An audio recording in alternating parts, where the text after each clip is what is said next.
Hello and welcome to Local Edition. I'm Leslie Leyton. Well, it is the season and there are plenty of reasons to celebrate, but have you considered that once the party is over, what the costs of drinking and driving and other kind of party celebrations might be? With us now is Assemblywoman Norma Torres to talk more about that. Welcome. Thank you, Leslie. Now, this is a topic really close to your heart because of your former job. Absolutely. As a 911 dispatcher, I often had to deal with issues related to people driving under the influence of either drugs or alcohol. The holiday season is so important for people to understand that planning for a safe holiday has to be just as important as ensuring that Santa Claus stops at your home. So what should they do? They need to plan for taxi money, in addition to ensuring that they have enough money to buy presents. They need to plan their activities, ensuring that they have a sober driver. Let's talk about the cost of a DUI. There's the cost of lives. There's also the cost of finances. Absolutely, and I think the financial cost ought to be the least of your worries. I think the first priority for people that drive under the influence ought to be hurting themselves, the fear of hurting themselves or hurting someone else.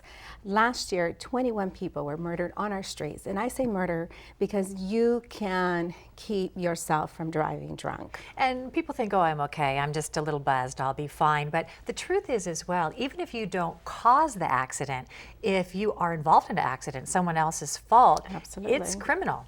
It is criminal, and if you don't injure someone, or if you injure someone, you could be charged with manslaughter. Imagine that. No one gets behind the wheel and believes that they are going to kill someone. Don't take that chance is what I'm asking.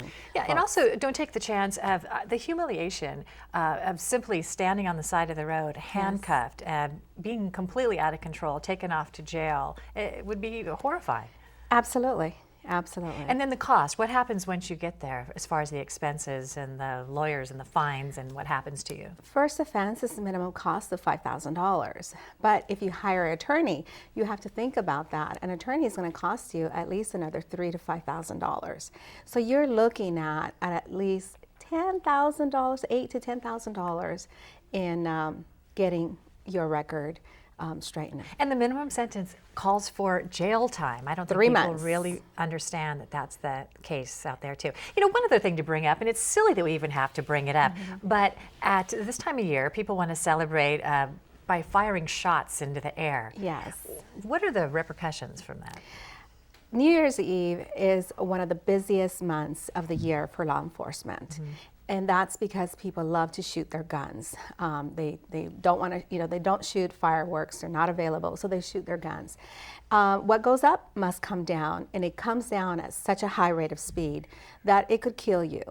And people need to make sure that they understand that they could be charged a felony charge for firing up in the air, and if they injure someone, the consequences are much more severe. What they don't really realize is these things are very easily traceable now, that officers, the police departments have ways to trace the trajectory of a bullet that's fired so carelessly. And believe me, your neighbors fear that, and people call, and they call 911 and they report you for shooting, so don't do it. Yeah, so there's plenty of ways to get your party on. Just be smart about it, yeah? Absolutely. There's plenty of other happy things that you can do to celebrate, the coming of the new year. Okay, Norma Torres, thank you as you. always, and thank you for joining us. You could always catch local editions online on YouTube as well. Thanks for joining us.